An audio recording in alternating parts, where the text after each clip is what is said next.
Mega প্রকল্পে পরিকল্পনায় গলদ। December থেকে ঋণ পরিশোধের কথা থাকলেও এখনো চালুই হয়নি শাহজালাল বিমানবন্দরের তৃতীয় টার্মিনাল। যাত্রী সেবা শুরু হতে সময় লাগবে আরও 1 বছর।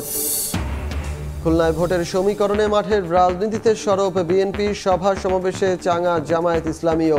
আওয়ামী লীগের পতনের পর অস্তিত্ব সংকটে জাতীয় পার্টি।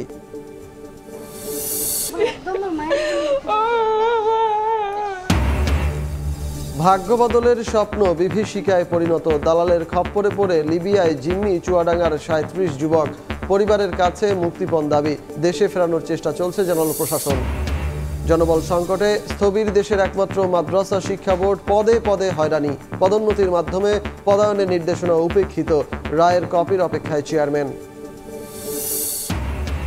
এবং সিরিজের তৃতীয় ওয়ানডেতে আজ ওয়েস্ট ইন্ডিজের মুখোমুখি হবে বাংলাদেশ। হোয়াইট ওয়াশের লজ্জা এড়ানোই লক্ষ্য। দুশ্চিন্তার কারণ টপ অর্ডারদের অফ ফর্ম।